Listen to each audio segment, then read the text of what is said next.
للقلب جناحان للنور يطيران، والله هدى قلبي لدروب الإيمان.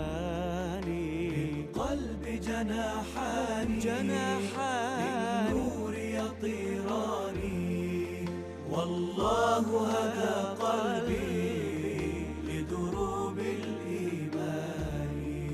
يا رب لك النعمى ذا المن وذا الشان، اهد الناس جميعا للنور الرباني.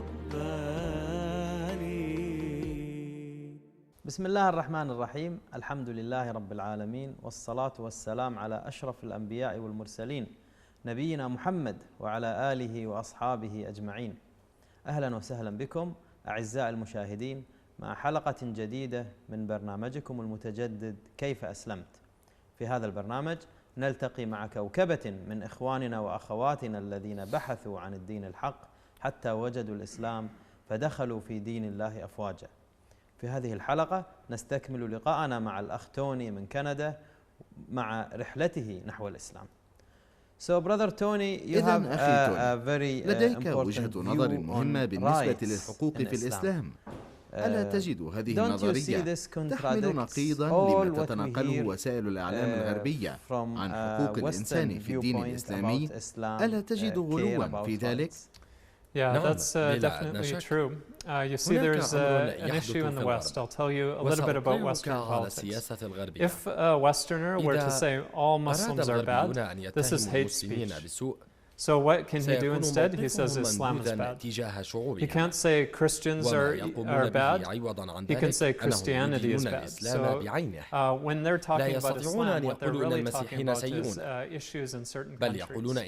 So you can't blame them too much, because if you look at like Gaddafi, for example, or if you look at Saddam Hussein, they aren't very good examples of Islam, right?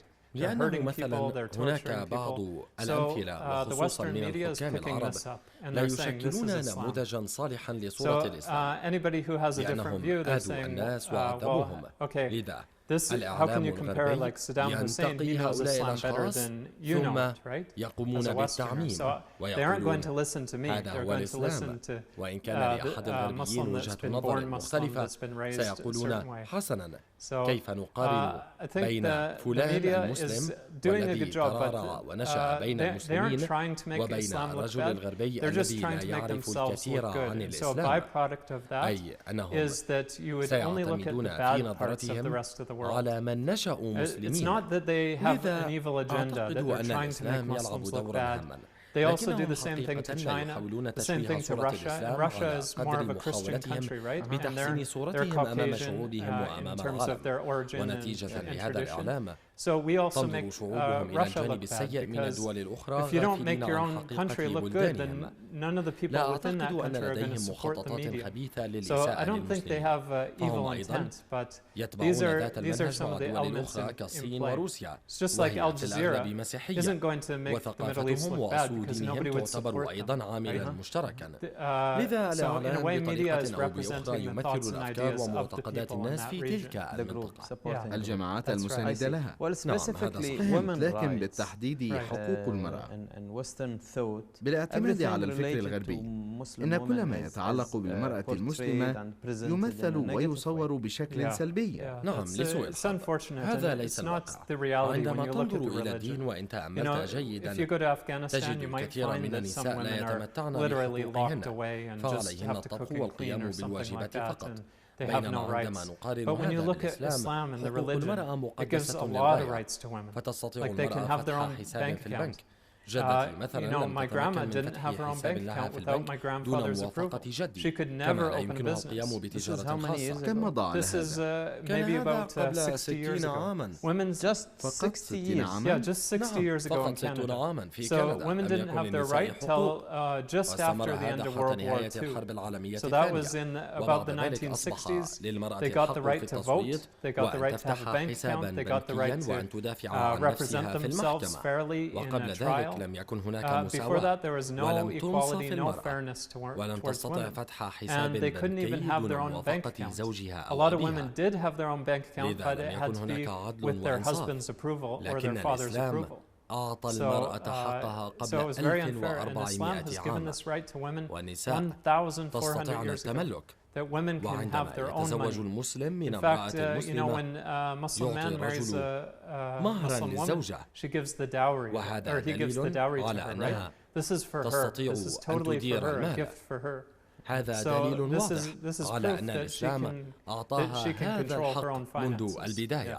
And برأيك كيف يقوم where you الإعلام think بانتقاء these الروايات negative الباطلة عن media is picking الإسلام up ثم these negative ينسبه stories إليه، about Muslims مثل ما and يحدث saying, مع النساء okay, this is المسلمات؟ Islam, this is what مثلا happened for طبعا women in this دائما country يقولون or هذا that الإسلام country. وهذا ما يحدث Well, I فيه. think there are a lot أعتقد of أنه problems يوجد العديد من in Muslim المشاكل في الدول countries. Like المسلمة. if you go to مثلا الصومال Somalia واليمن، or Yemen لا or something أعتقد like أن that, امرأة I تتمتع don't think women are بكامل treated very حقوقها well, هناك. but I don't know because وأنا I've never لست been there, so I متأكدا من can't say هذه for الدول sure, but حيث we have a أني lot of لم أزرها، لكن refugees يوجد that have been الكثير abused. من لاجئي But the هذه thing is, الدول this abuse الذين happens all over the تأذوا world, وأسيئت even in Canada. معاملتهم في And بلدانهم. we have people in Canada وهذا that drink الانتهاك في alcohol الواقع and then beat يحدث up في their كل wives. دول العالم. And it's from the ففي alcohol. كندا عندما So يثمن الرجل in a يقوم way it's بضرب kind of زوجته hypocritical, بسبب but الكحول.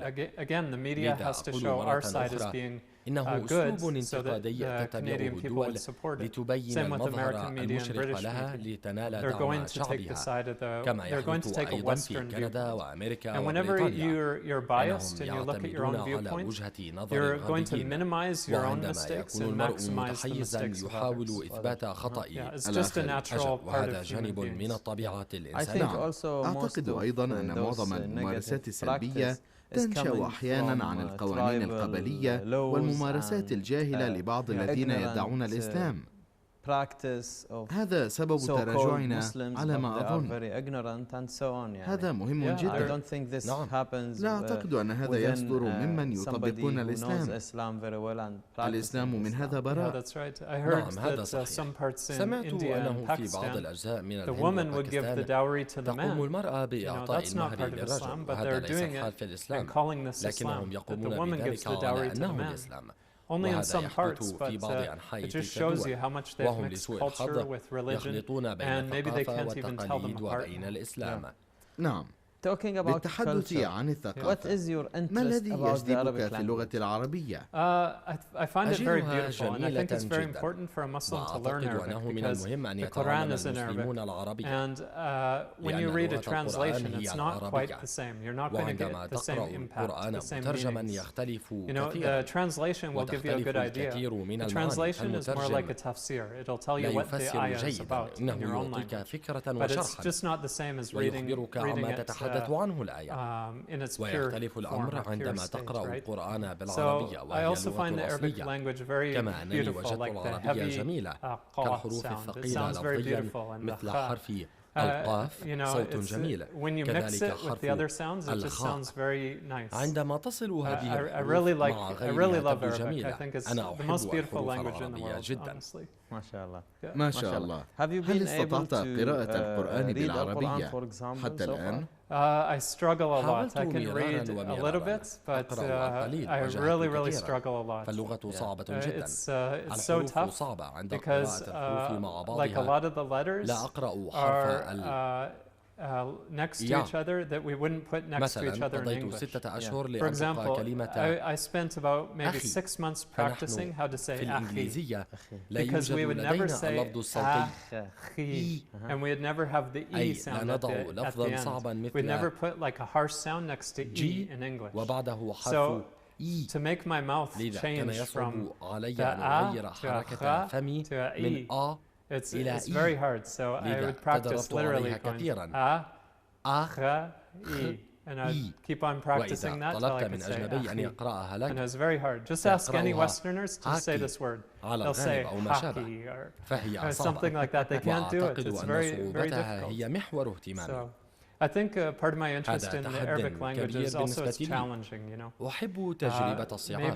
Maybe I'm motivated by things that challenge me. I want to overcome. I want to achieve something awesome. حتى By the way, even بالمناسبة حتى العرب يجاهدون بقراءة القرآن لأن القرآن متفرد بلغته وهو أعلى مستويات اللغة العربية وهو معجزة من الله تعالى طبعا للعرب أنفسهم، فنحن نشعر بقوته وإعجاز كلماته ومعانيه وبطريقة كتابته. العرب أيضا يجاهدون بذلك، فلا تقلق.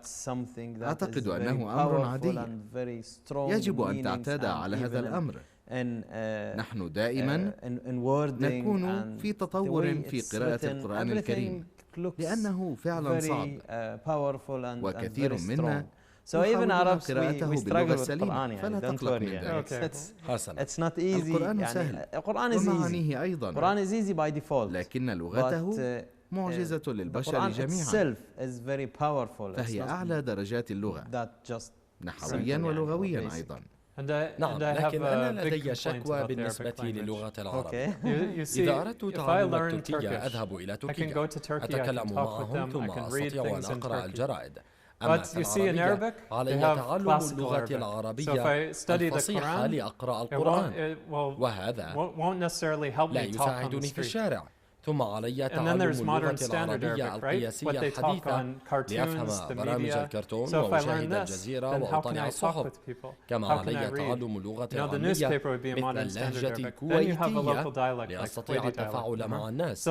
أي أنني أتعلم 3 لغات لكي أفهم الجميع، وهذا صعب جدا. علي أن أتعلم اللغة الفصيحة وأتعلم اللغة القياسية الحديثة وأتعلم أيضا اللغة في الشارع، وهذا صعب جدا. ما شاء الله. Well, I promised you even in Turkey I speak little Turkish and it also have accents based on where you come from in Turkey. And also it doesn't read as it sounds. لا تقرأ كما تكتب. It has too many silent letters. ففيها حروف صامتة عديدة. It's not as easy as Arabic. ليست سهلة أيضا. صدقني. ما شاء الله. We have to go on a break. أعزائي المشاهدين، نتوقف مع هذا الفاصل ونعود لهذا الحوار الممتع مع الأخ توني من كندا. كونوا معنا. يا رب لك النعمة ذا المن وذا الشان، اهد الناس جميعا للنور الرباني.